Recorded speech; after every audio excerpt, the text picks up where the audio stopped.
Abramos a nossa Bíblia na Epístola de Tiago.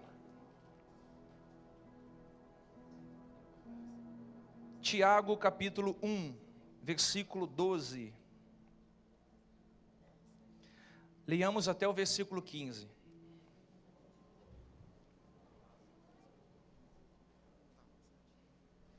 Tiago, capítulo 1, versículo 12.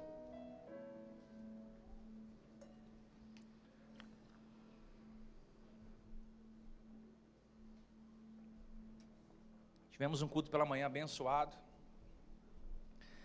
Está crescendo bastante o culto pela manhã, nós estamos felizes. O que eu estou mais feliz é que são famílias que têm vindo. Tudo começa por uma família. Amém? Tudo que Deus fará, Ele vai fazer através de um lar restaurado. Eu quero falar hoje sobre a tentação nossa de cada dia. Tiago, capítulo 1, versículo 12. Tiago, depois de Hebreus.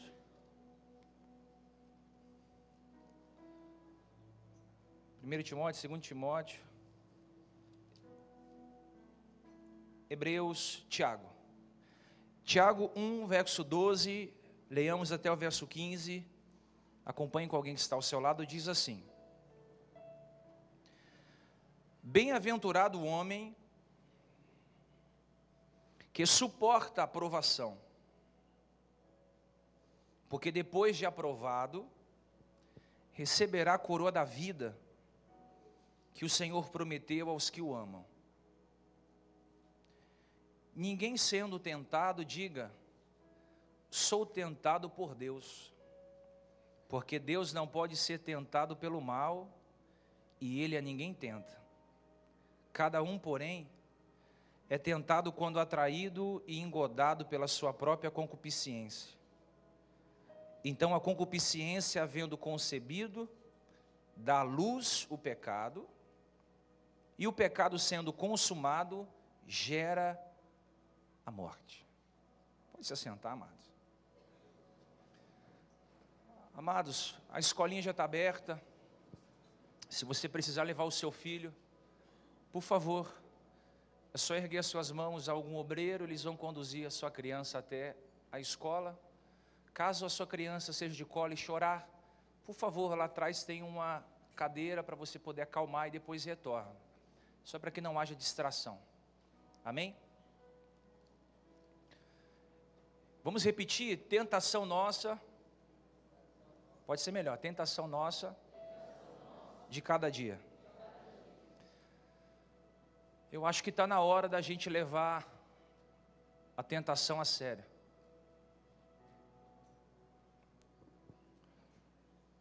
A gente leva muito a sério o pecado, mas a gente precisa levar a tentação também a sério.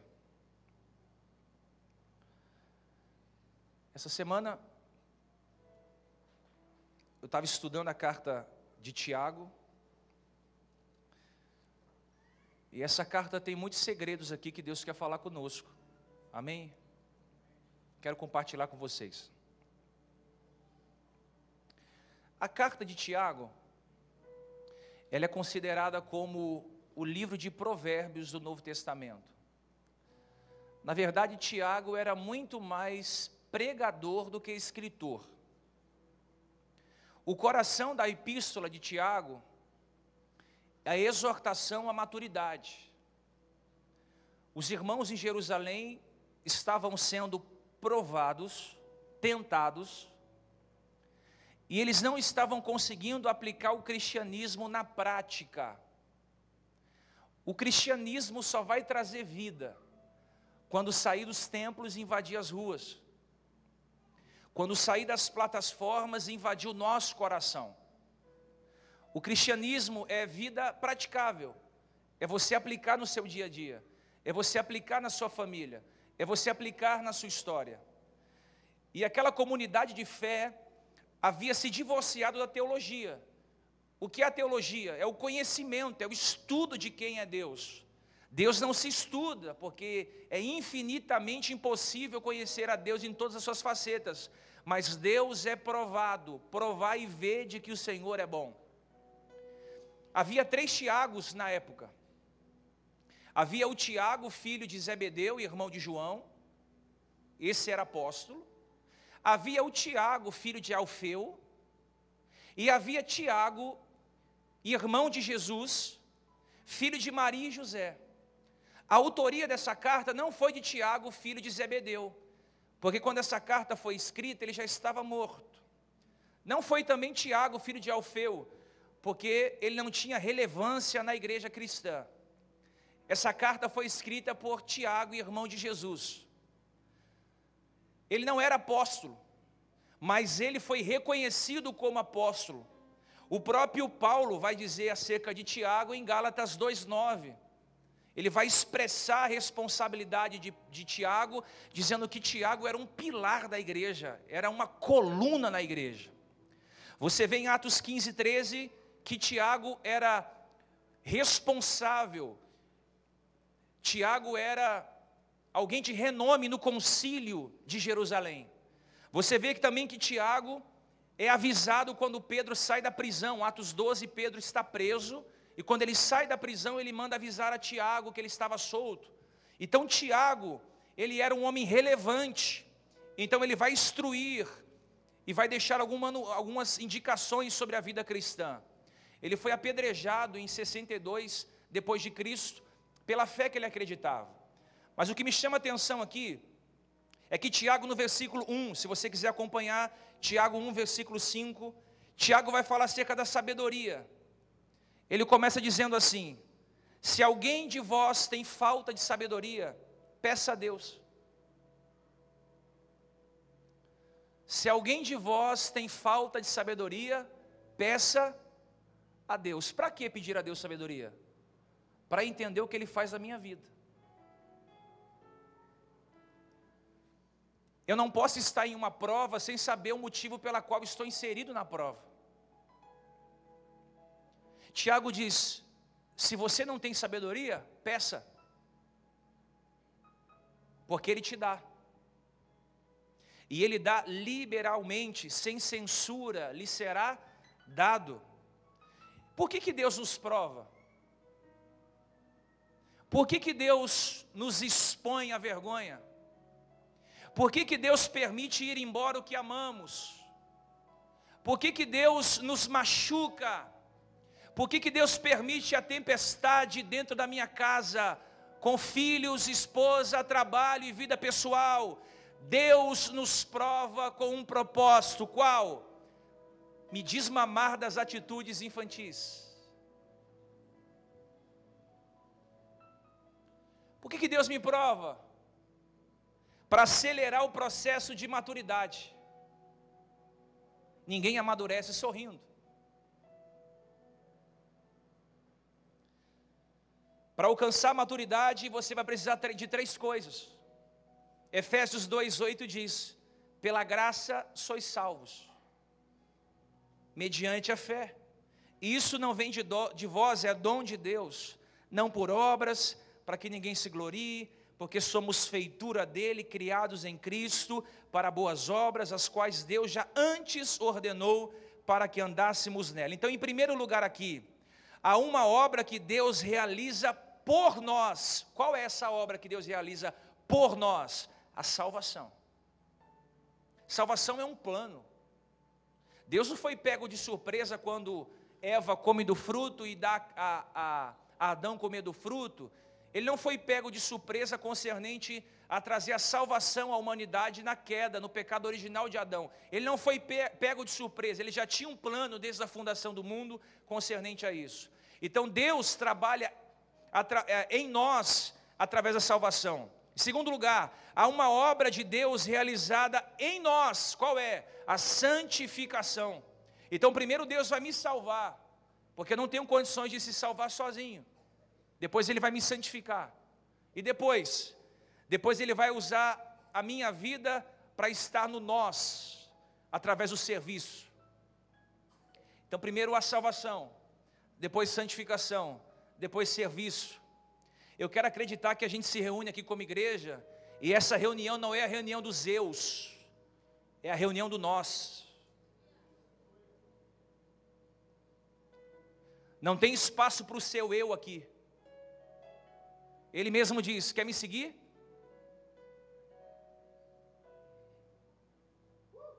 Pegue a sua cruz, vem, me siga. É livre-arbítrio, é chamada, é escolha. Ele vai salvar, santificar e vai fazer a minha vida servir de serviço a alguém. Então Deus está trabalhando em nós, para que eu, trabalhado, possa trabalhar em alguém. Foi 25 anos, 30 anos, 70 anos, 75 anos, quase 100 anos de trabalho na vida de Abraão. Foram 13 anos de trabalho redobrado na vida de José. Foram 80 anos de trabalho na vida de Moisés. Foram 3 anos e meio de trabalho árduo na vida dos discípulos. E está sendo uma década, uma geração na nossa geração, Deus trabalhando em nós. Então Deus trabalha em você para que você possa trabalhar em alguém. Deus não vai trabalhar através de você sem antes trabalhar em você. Deus te desconstrói, te reforma, para que você possa entender o propósito de cada coisa na sua vida. Então Tiago está ensinando aqui princípios. Não tem sabedoria? Pede. Ele te dá. Eu queria te pedir algo aqui. Peça sabedoria para Deus. Porque tem muita coisa que você passa que você não entende o porquê está passando. Porque é falta de sabedoria para entender processos. Em primeiro lugar, quando nós somos provados por Deus, nós precisamos pedir sabedoria. Conhecimento é uma coisa, sabedoria é outra coisa. O que é sabedoria? É muito mais do que conhecimento. Por exemplo, conhecimento é saber a Bíblia. Sabedoria é como aplicar a Bíblia no dia a dia. O que é conhecimento? É ler, é ter informações, é correr atrás da vida. E o que é sabedoria? É saber aplicar, é olhar para a vida com os olhos de Deus, na perspectiva de que Deus está fazendo algo, é olhar a vida a partir de alguém, não de mim. Isso é sabedoria. Pede. Em segundo lugar, o que eu preciso fazer para entender as provações? Eu preciso conhecer o caráter de Deus. Isso é tremendo, irmãos. Ele está dizendo: se não tem sabedoria, peça, porque Deus vai te dar sem censura. A natureza de Deus é dar. Ele é doador. Como é que você vai servir Deus sem saber o seu caráter, os seus atributos morais? Deus é doador. E sendo doador, Ele é generoso e a sua ação é ilimitada. Ele te dá sabedoria sem censura e Ele te faz entender todos os motivos pela qual você está enfrentando. Peça sabedoria. Terceiro, quando somos provados, precisamos orar a Deus com fé, sem duvidar. Escute, versículo 6. Peça, porém, com fé, sem duvidar. Não duvidando, pois aquele que duvida é semelhante à onda do mar, que é sublevada e agitada pelo vento. Então o homem que ora, mas duvida, é como uma onda do mar. É levada pelo vento.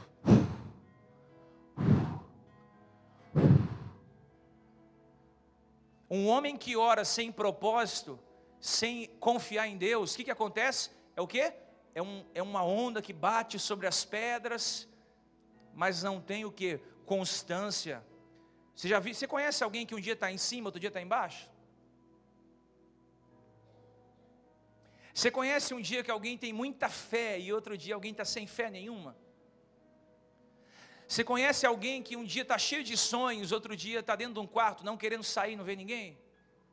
Você conhece alguém que um dia ama demais, no outro dia odeia demais? Ou alguém que está esperando o milagre de Deus, já orou 1 ano, orou 2 anos, orou 10 anos, mas já está perdendo a fé de que Deus pode fazer. Tiago diz, se você pedir com fé, você não pode duvidar. Porque se você duvida é como uma onda que bate no mar e desaparece. Pediu? Peça com fé. Eu gosto dessa expressão porque o versículo 6 diz, peça com fé sem duvidar. A palavra duvidando aqui vem do grego diakriminai, que significa duas mentes. Ou seja, uma pessoa dividida em duas mentes. E é isso que Deus não quer de você e de mim, que eu tenha duas mentes, que eu pense de maneira dúbia.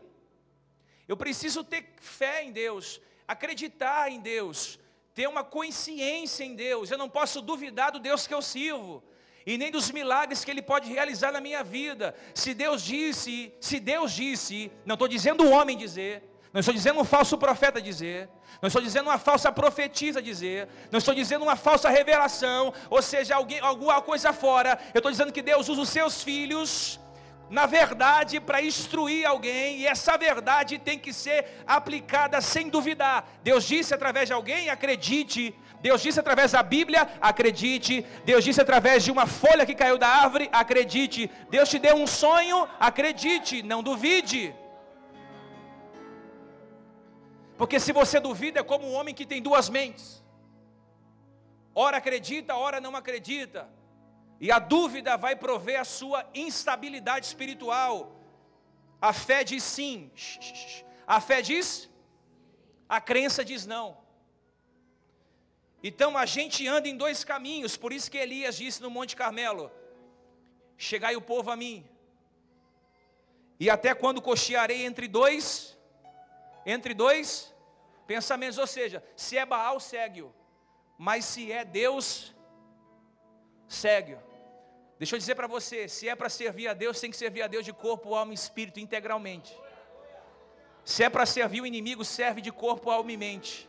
Não dá para você servir o inimigo e servir a Deus. Dá para você comer na mesa com os homens de Deus e fora com os homens do mundo. Ou você é de Deus ou você não é de Deus. Ou você crê ou você não crê. Se duvidou, é como uma onda que bate nas pedras.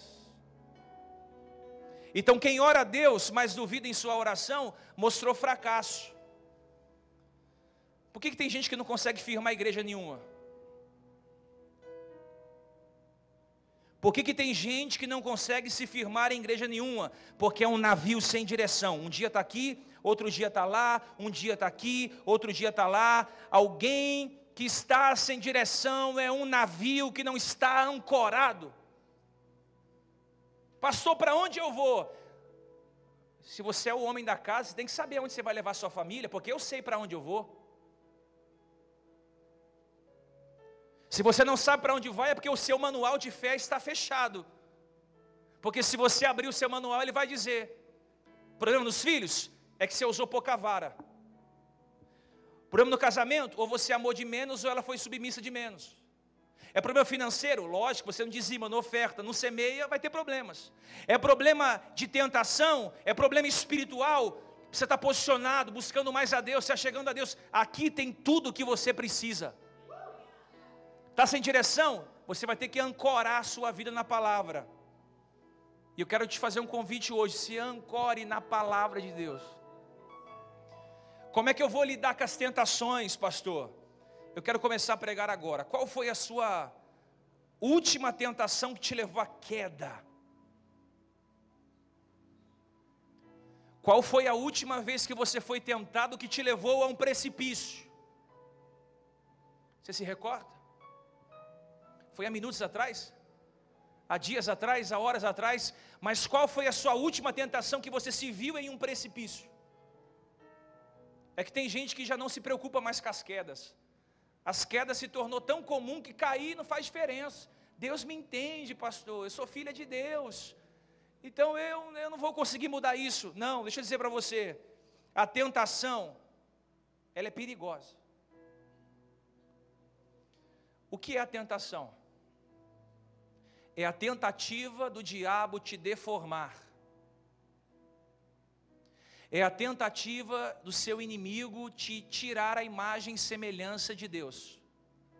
O que é a tentação? É a tentativa do diabo tirar você da presença de Deus. Eu vou tentar, se eu conseguir, eu vou jogar uma seta, se cair no coração dele, eu vou lançar uma palavra, se ela agarrar, eu vou trabalhar para desmotivá-lo, se conseguir, eu vou tentar colocar mulheres no meio do caminho, se cair, eu vou colocar janelas abertas de distração, se ele olhar, eu vou colocar tudo que ele gosta, se ele não estiver vigiando, eu estou tentando, até uma hora eu conseguir derrubar e derrubá-la. Olha aqui, ó, a gente fala muito de pecado e fala pouco de tentação.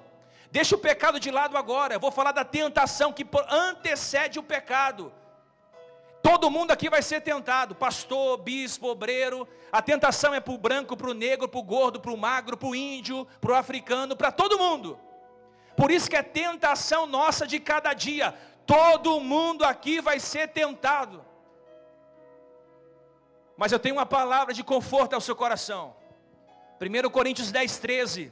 Não vos sobreveio tentação, senão humana, mas fiel é Deus, a qual não deixará que sejais tentados acima do que podeis resistir. Antes com a tentação dará saída, para que possais suportar. Por mais que você está sendo tentado, a tentação é humana, tem o seu tamanho, tem sua medida. Primeiro que Deus não tenta, quem tenta é o diabo. Deus prova. A provação vem para te construir, a tentação vem para te destruir. A provação vem para te erguer, a tentação vem para te abater. A provação vem para você trocar a televisão pelo joelho. A tentação vem para fazer você trocar o joelho pela televisão. A provação vem para restaurar teu casamento. A tentação vem para destruir o teu casamento. O diabo é bom em tentar, Deus é bom em provar. Deus não está te tentando porque esse atributo é de Satanás. Deus está te provando e Ele só prova que Ele já provou. Então, pelo amor de Deus, resista às tentações. Porque toda vez que você está sendo tentado, é o diabo te levando para um precipício para fazer você cair. Mas em nome de Jesus, resista às tentações. Resista, porque tem uma porta de saída. O que é tentação? Tentação vem da palavra grega peirasmos, que significa teste, prova. Tem alguém aqui passando uma prova? Tem alguém aqui enfrentando uma provação sobremaneira? A provação indica algo difícil de sair. Tem gente que na hora da provação tira a vida, dá um tiro na testa, se suicida, se enforca.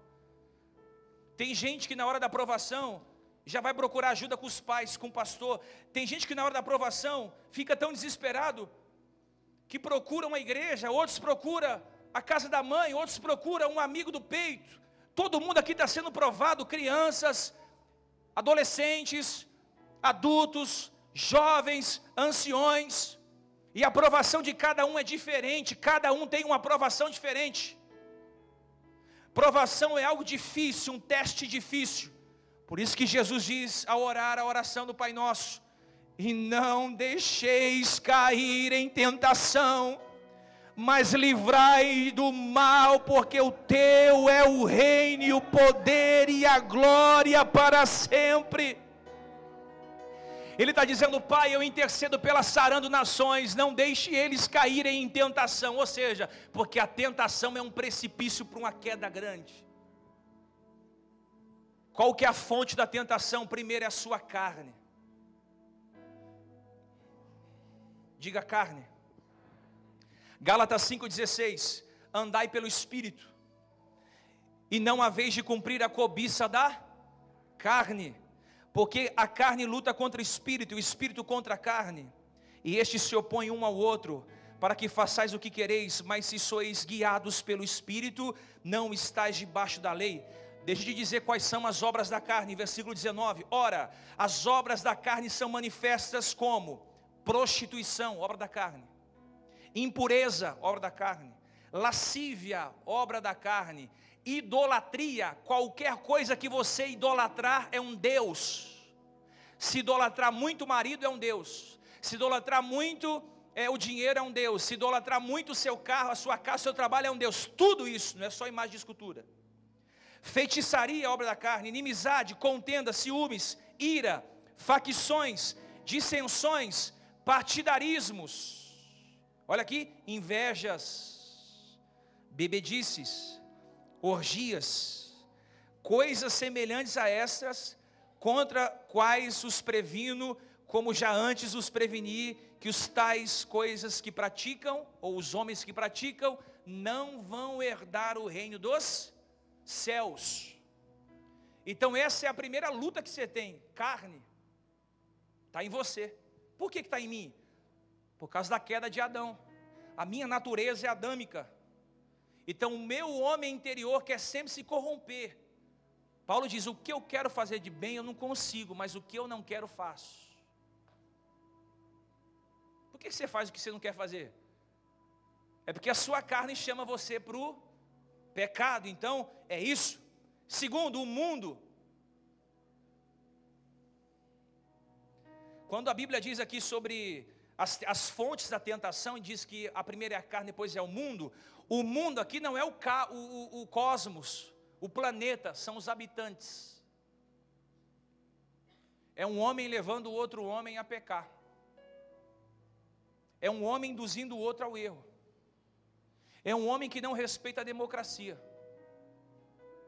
É um homem que induz o outro a cair num abismo. Essa é uma tentação também. E terceiro, o diabo. Então olha as lutas que a gente tem. A gente luta conosco. Lutamos contra o mundo.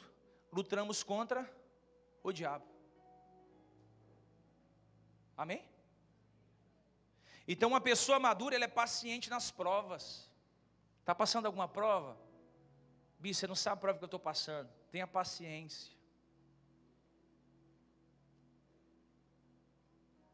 Seja paciente. Porque as provações são testes enviados por Deus. Mas as tentações são armadilhas enviadas por Satanás. Quando Deus prova, é para que você passe no teste. Responda para você mesmo: você tem passado nos testes ou reprovado nos testes? Responda para você mesmo: quais são as tentações que você disse não? Quais foram as portas que você disse fechei?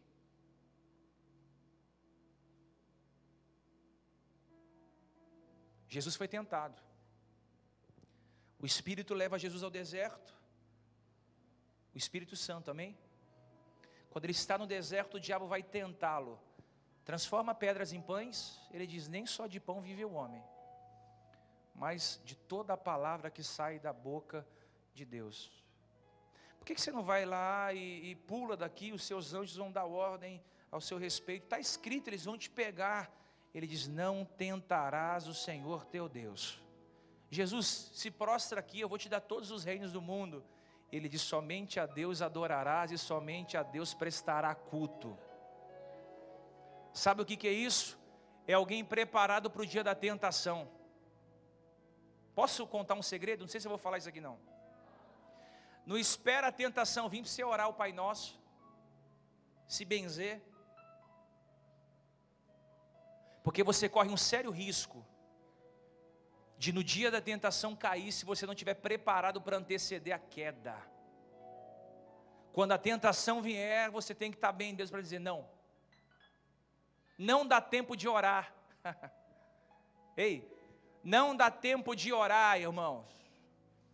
Porque diante da proposta a carne já foi seduzida. Por que você acha que José resistiu à mulher de Potifar? porque ele era inteligente, não, porque ele tinha se prevenido em oração, em santidade e santificação. Quando ele está diante dela, ele está lutando, mas ele foge.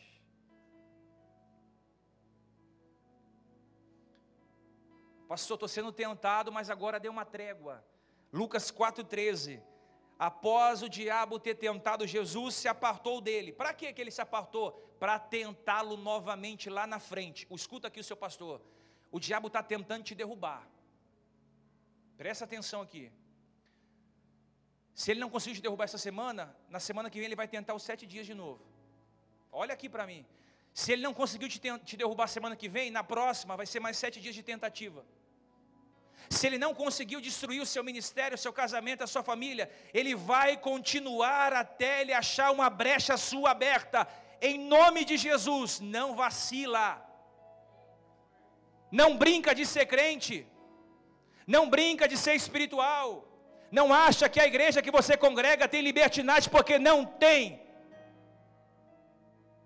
Não acha que Deus é misericordioso a ponto de ver você no mesmo erro todo dia, todo ano e todo mês e não castigá-lo. Por isso, Deus é longânimo, mas não brinca com Ele. Ele também é um Deus que vai cobrar fogo consumidor. Vigia, porque a queda procede a vergonha.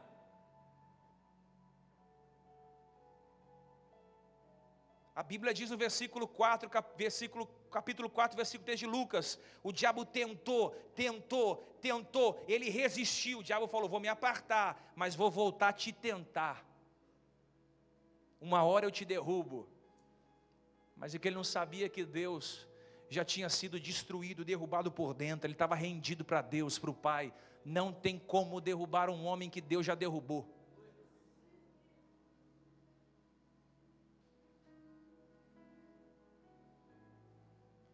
Eu descobri hoje que existe um pecado que o diabo não tem, se é que existe isso.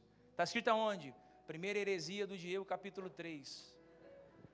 O diabo não tem preguiça.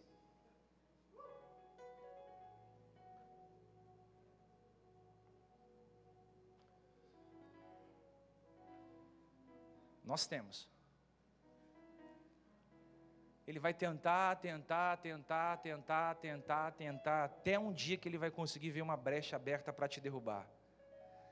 Então, para Tiago, o pecado não é um ato, é um processo. É um processo.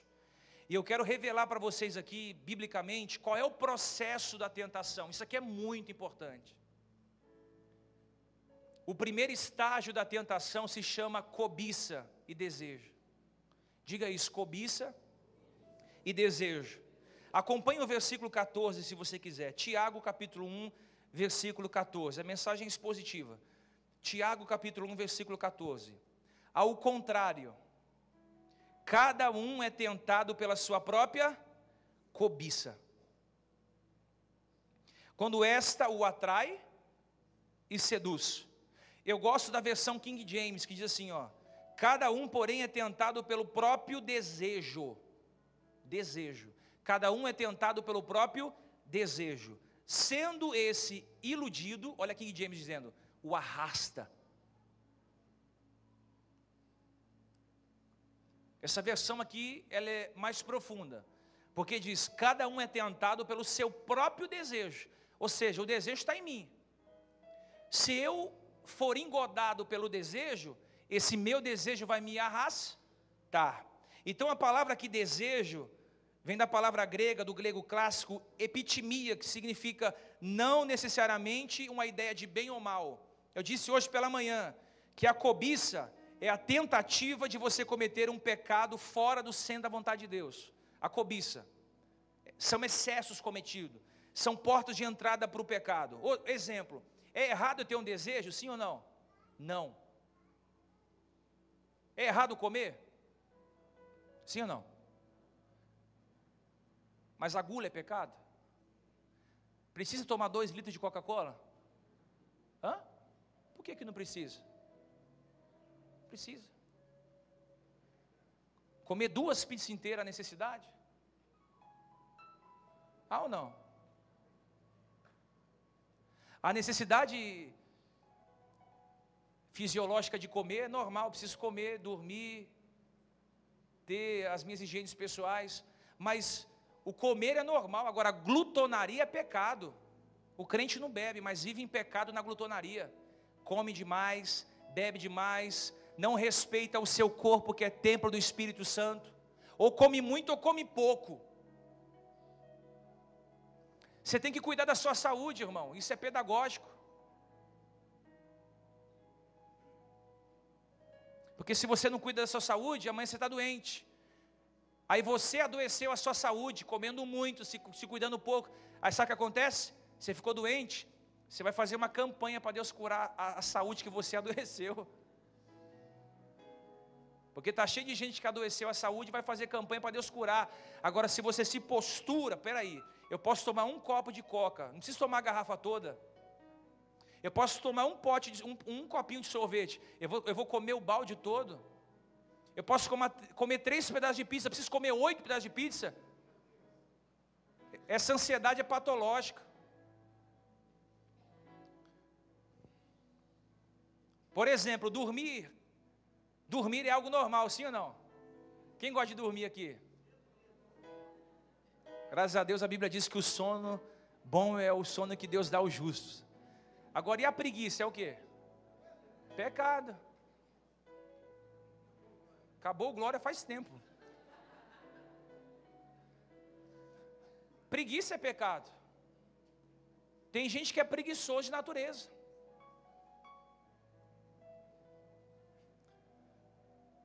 Amém?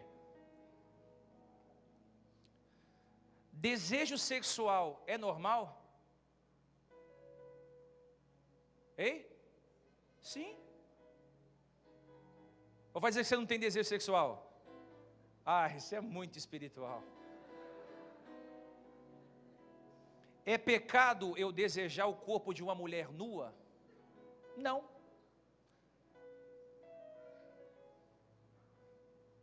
Se ela for a minha. Ei, calma. Desde que for a minha esposa, eu posso ter desejo. Desde que for o seu marido, sonha com ele. Não é pecado ter desejo, mas prostituição é pecado. Percebe que o desejo é normal. O desejo foi criado por Deus para você exercer controle. Espera aí, eu posso? Posso. Não faço porque eu te controlo, não é você que me controla.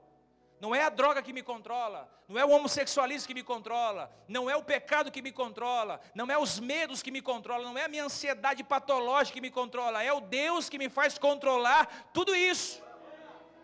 Eu não sou escravo disso, eu não sou escravo dos meus desejos, eu sou senhor dos meus desejos. Eu sei dizer não. Quer perceber uma coisa? John Owen, que foi um avivalista do século antigo, disse: o alvo da tentação é desonrar a Deus e abater a sua alma.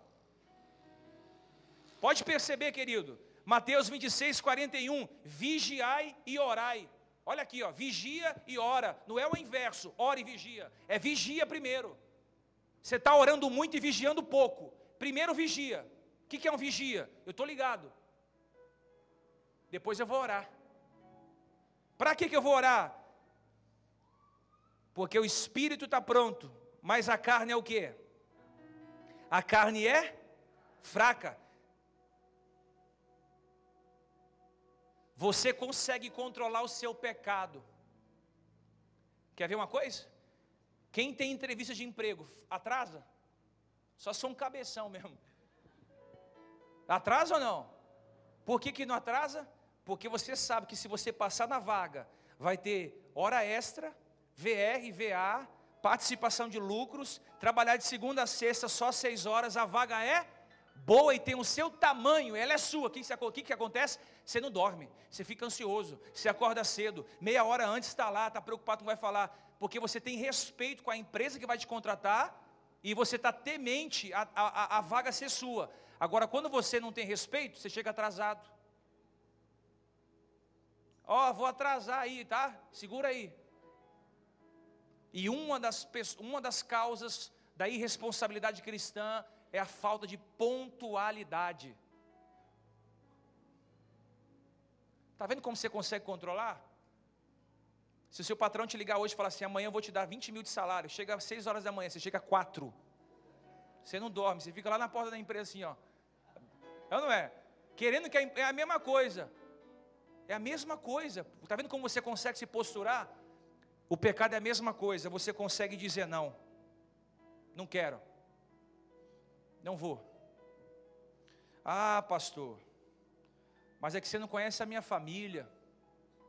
Já passei no psicólogo e ele diz que isso aqui é problema psicológico. Não, irmão. Vem falar para mim que um cara que é invejoso é porque ele não teve nada da infância, e por isso que ele não teve nada da infância, hoje ele quer o que não é dele. A Bíblia chama isso de inveja. Isso é pecado. Amém? Olha para mim aqui, ó. Se a gente entender isso, a gente vai muito mais longe. Por quê? Porque a primeira tentação que vai vir, o primeiro estágio é a cobiça. O segundo estágio é o engano. Então ele vai te atrair. Depois ele vai te enganar. Diga engano. Qual que é a estratégia que o diabo usa? Quem já pescou aqui? Quem gosta de pescar? Gosta de pescar? É bom, né? Você pega lá o anzol, coloca uma tripinha, qual é o nome daquele negocinho lá? Minhoca. Pronto, minhoca sofre naquele negocinho assim. Você pega a tripinha, coloca dentro do anzol e faz o quê? Joga na água. O peixe está com fome. Sim ou não? Aí ele vê um negocinho dentro da água assim, ele fala, oh, glória a Deus. Ele vai ser atraído pela isca. Ao morder a isca, ele é tirado do seu habitat normal. O pecado é a mesma coisa. Tem uma isca para te pegar. Ei? Tem uma isca para te pegar. Você é atraído pelo seu próprio desejo. Por exemplo, um cara que é mulherengo.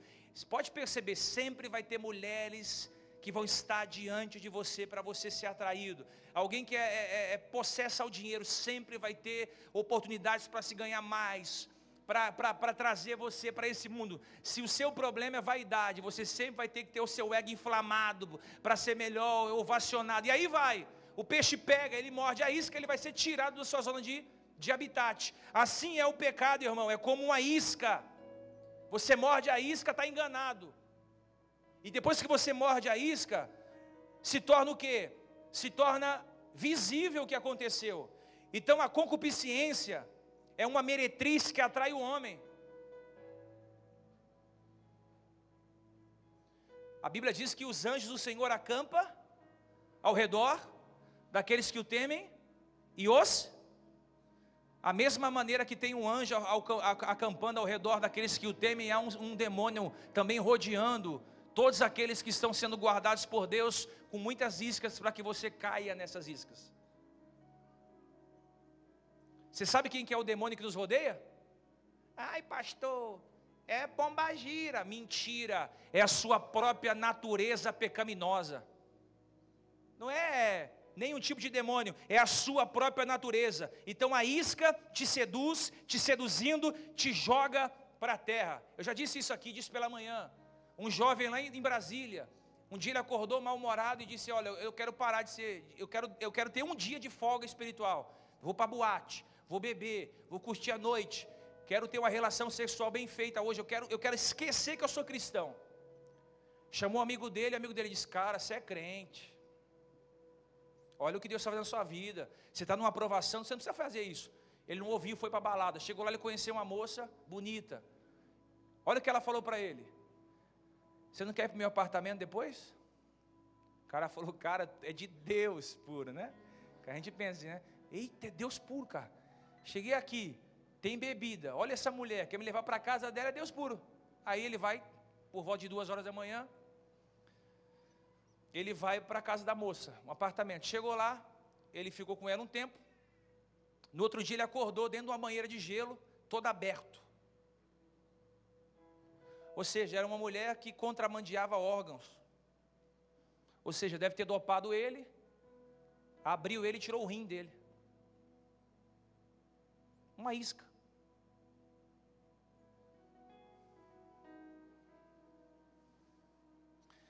E assim é com a gente, tem uma isca aqui na sua frente assim, ó. Ei, ei, ei, ei, ei, ei. Mas Deus é bom, irmão. Que Ele está mostrando para a gente que as iscas do diabo é só uma cobiça para levar você à queda. Você acha que se ele soubesse que ele ia perder um rim, ele iria? Ou não? Você acha que se Ló soubesse que Sodoma era aquilo, ele iria? Você acha que Davi soubesse que se ele saísse com Batseba, ele teria que cometer homicídio, e a espada estaria sobre a sua casa por toda a eternidade, ele faria isso? Não. Então eu estou te dando um alerta, porque a responsabilidade da sua vida é minha, espiritualmente falando. As armadilhas estão pelo caminho. Terceiro estágio, e esse estágio é perigoso. Então primeiro eu tenho a cobiça, depois eu sou enganado, diga cobiça, engano. Agora terceiro estágio da tentação, vai ter o nascimento do bebê, chamado pecado. Versículo 15. Então a concupiscência, havendo concedido da luz o pecado, e o pecado sendo consumado gera o quê? Morte. Escuta isso aqui. A prostituta teve seu filho, o pecado, e o neto do pecado é a morte. Então o pecado representa uma mulher que está grávida. O pecado representa alguém que está? Quando o pecado é consumado, o feto nasce e mata quem o gerou. Então olha como isso é sério. O pecado representa uma mulher grávida, ou seja, o pecado é um embrião que quando nasce, mata aquele que o concebeu.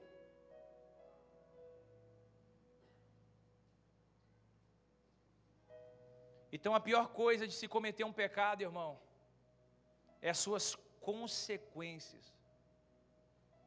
A primeira consequência de um homem quando comete um pecado, ele se separa de Deus.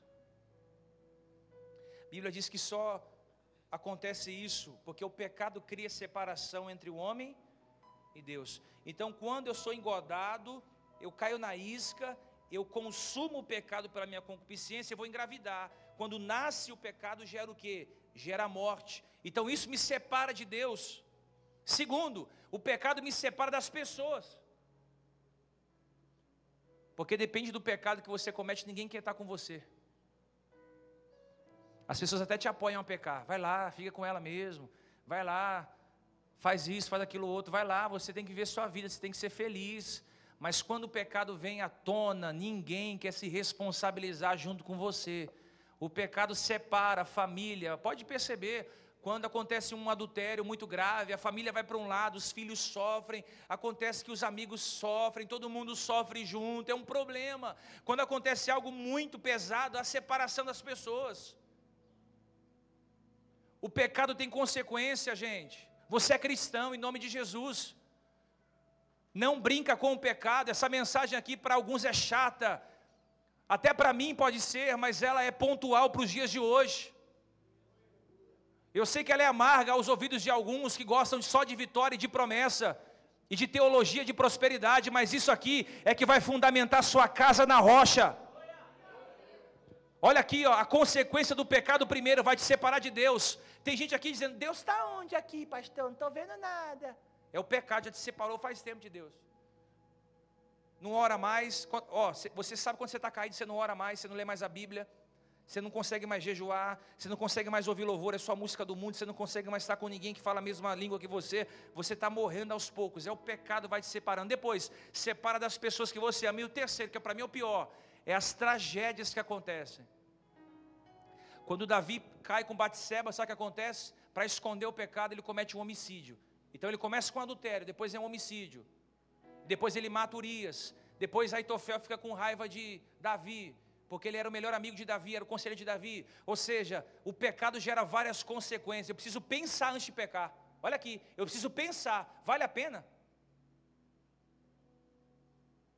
Porque se não valer a pena, eu vou me separar de Deus, vou me separar de quem eu amo, e vai ter tragédia à minha volta. Sua família não é responsável pelas tragédias que você comete.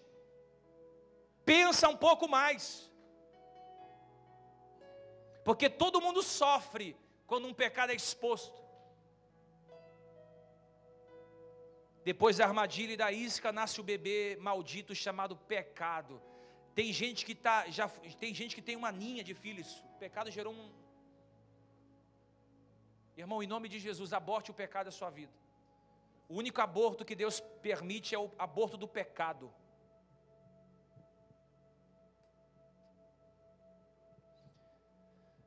Eu vou terminar dizendo o quarto estágio da tentação: morte.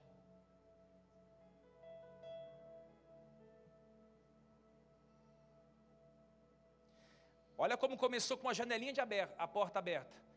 Cobiça, engano, concupiscência, engravidez do pecado, morte.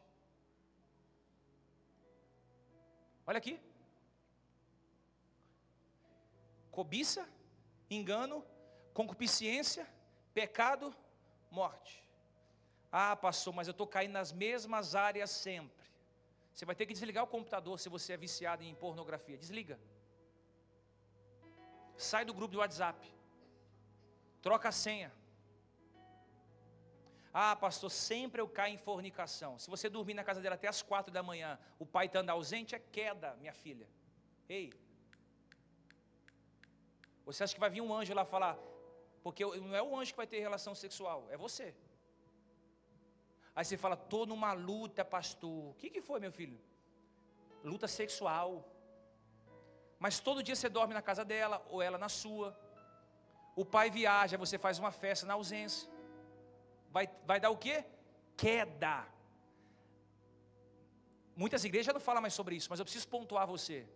Se você não é casado, isso se chama fornicação, relação sexual antes do casamento. Relação sexual antes do casamento é pecado. Porque você está tocando num corpo que ainda não é seu. E sexologia, sexualidade, só serve dentro do casamento. Gênesis 1. Deus criou homem e mulher. Gênesis 2. Deus formou uma família e disse coabite, ou seja, tenha relações sexuais. Homem e mulher, um casamento. Então você vai precisar dormir mais cedo, visitar menos ela, se posturar, porque senão você vai cair todas as vezes, e isso tem afetado você, isso tem afetado a sua casa, isso tem afetado a sua comunhão com Deus, e isso é chato de eu dizer.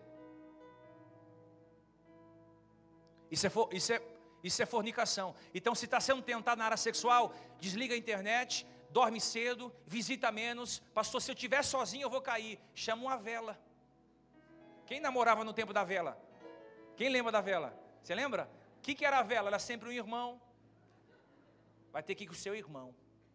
Aí o irmão ficava lá no meio, para dar um beijo, tinha que dar um beijo assim, um beijo assim. É ou não é? Que Deus restaure as velas em nosso meio. Ô bonitão, que Deus coloque um pai responsável, que diz aqui, tem ordem, viu bonitão? Quer mais uma? Se só está namorando, ela é sua irmã espiritual. Ok? Se tem relação sexual com ela, você comete incesto espiritual. Olha que perigo isso. O que é o incesto? Sexo entre dois irmãos. Ei. Amém? Estou falando para os solteiros. E eu como pai, com muito amor eu falo isso. Você vai ser muito tentado. Mas dá para vigiar um pouco mais.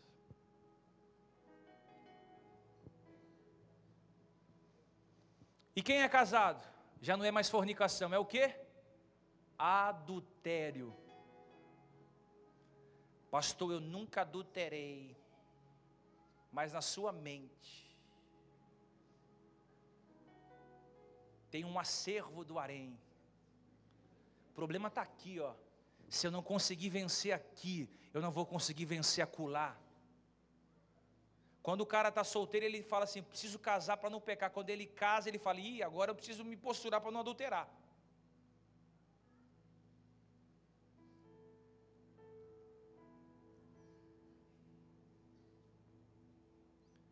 E quando eu não tenho namorado, pastor, nem namorada, nem nada, porneia, o cara às vezes fica escravo dele mesmo, na pornografia, na masturbação, e aí vai.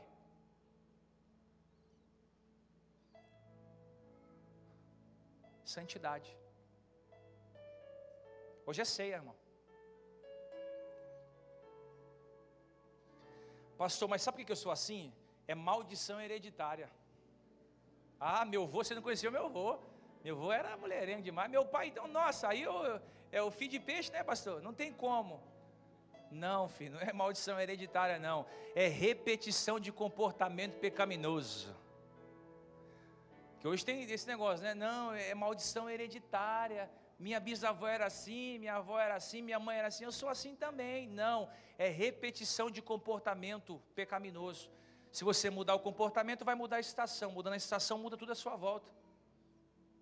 Então, em nome de Jesus, você que é mulher, guarde o seu corpo. Diga, aqui você não vai tocar. Mas prova que você me ama. Fala, vou provar. Vai trabalhar, financia um casamento, eu vou te provar.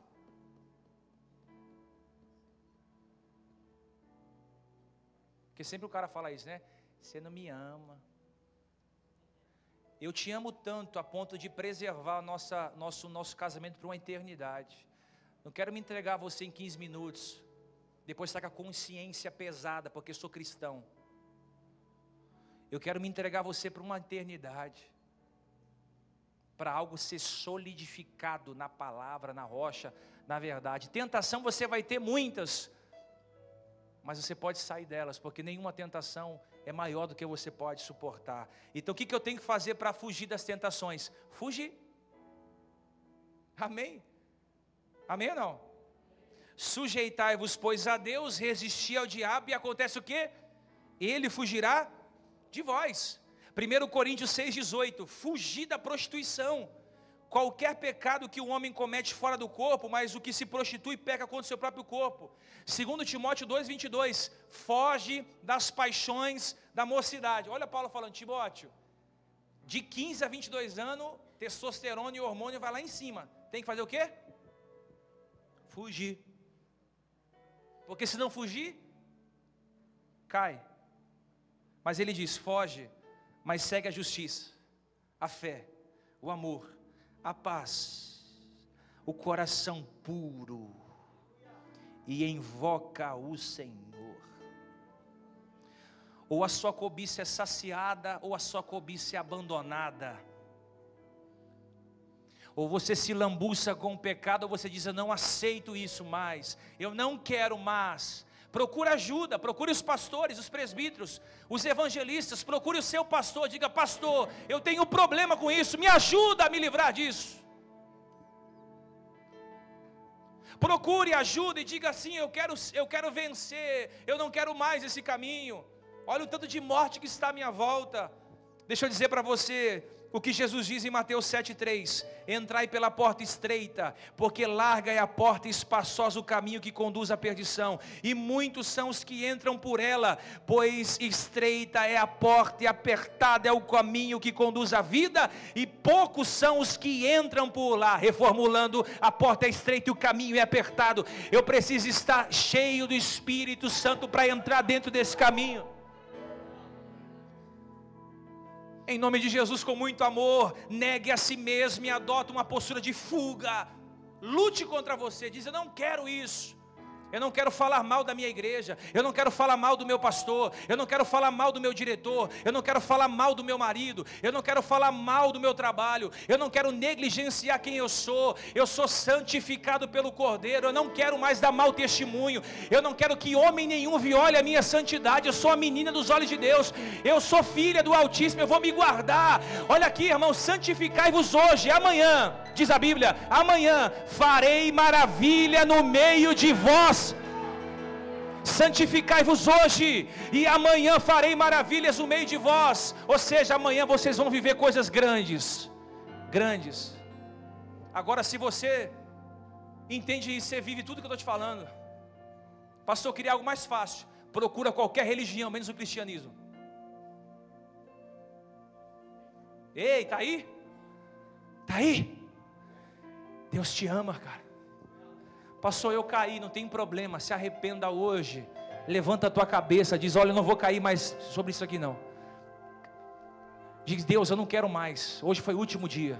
Foi o último dia que eu coloquei isso na minha boca, foi o último dia que eu assisti isso, foi o último dia que eu coloquei palavras na vida de alguém, foi o último dia que eu andei por esse caminho, eu esfriei. Tem gente aqui frio espiritualmente. Olha, você pode voltar para um caminho de aquecimento espiritual de novo, é só você se posturar, dizer: Deus, eu não quero mais morrer. O mundo é passageiro, o mundo é transitório, a riqueza vai passar, a terra vai passar, a futilidade vai embora, o que vai restar é a justiça, o amor, porque todas as demais coisas vão se perecer, a traça vai comer, a ferrugem vai consumir, os ladrões vão roubar, mas aqueles que amontoam tesouros no céu. Será que essa igreja ama o céu? Eu quero ir para lá. Eu quero levar pelo menos meia dúzia de pessoas aqui que vão para o céu comigo. Se tiver 6 ou 10 malucos que vão comigo para o céu, irmão, hoje é a noite. Hoje é a noite de a gente fazer uma reflexão da gente mesmo e dizer: Deus, como é que está a minha vida? Como é que está meu casamento? Como é que está meu coração? Como é que estão minhas vestes? Com muito amor eu te falo isso.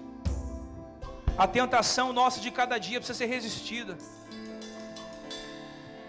Resista, seja uma mãe melhor, seja um pai melhor, seja uma ovelha melhor.